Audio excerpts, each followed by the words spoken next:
Once upon a time, Guru Nanak visited a village in India.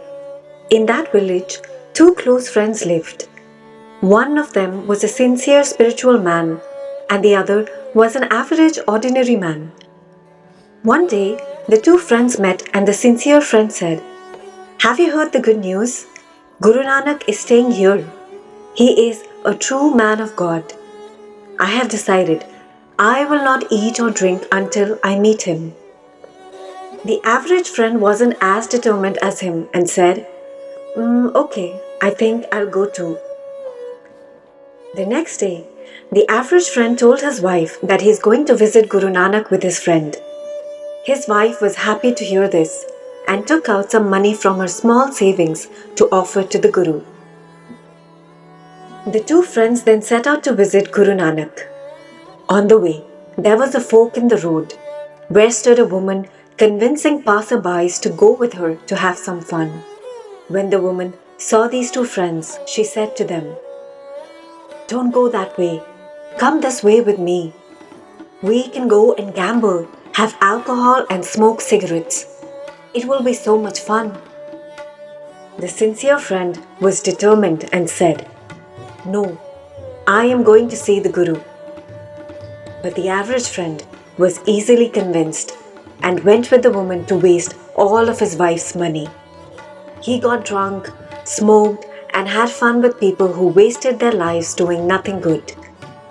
When he came home, he lied to his wife and said the Guru has blessed their family with all kinds of good things.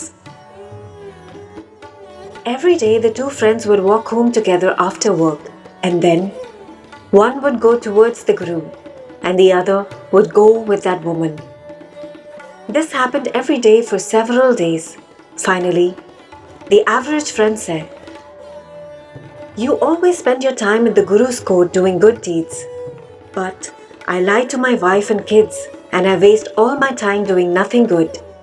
But neither of our lives have changed, and we are still the same. So how does it matter if we do good or bad?" The sincere friend closed his eyes and prayed deeply. "O heavens, answer this question for us, please.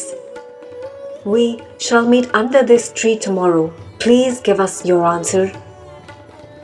After the prayer, the two left, and the next day, the sincere friend went again to sit in the presence of the Guru, while the other friend went with the woman to waste his time again. Later at night, the average friend arrived early and sat under the tree. Sticking out of the mud below, he saw a gold piece. Then he found a jar and thought it is his lucky day. Maybe there's more gold in the jar, he thought. But inside the jar, there was just coal.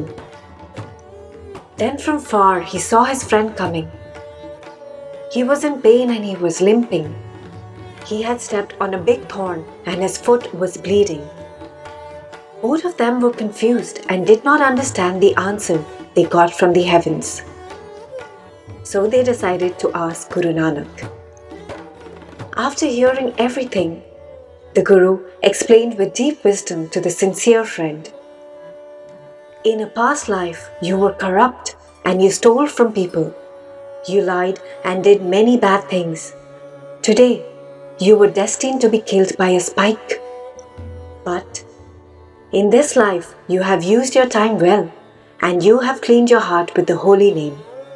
So, you have burned most of your karma, and therefore, instead of dying today, all you received was a foot injury. Guru Nanak then turned to the average man and said, "You were virtuous in your past life. You shared with others. Once, you gave a holy man a piece of gold.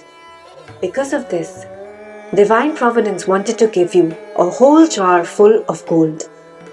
But because of your misdeeds in this life, the gold turned to coal, and you received only that piece of gold that you had once given." Hearing this, both men humbly bowed down before the Guru, as they understood the consequences of their actions. And the Guru said, "Pleasure and pain are the consequences of the actions from past lives. So who can you blame, O mortal being? The hardships you suffer are from you and yourself alone.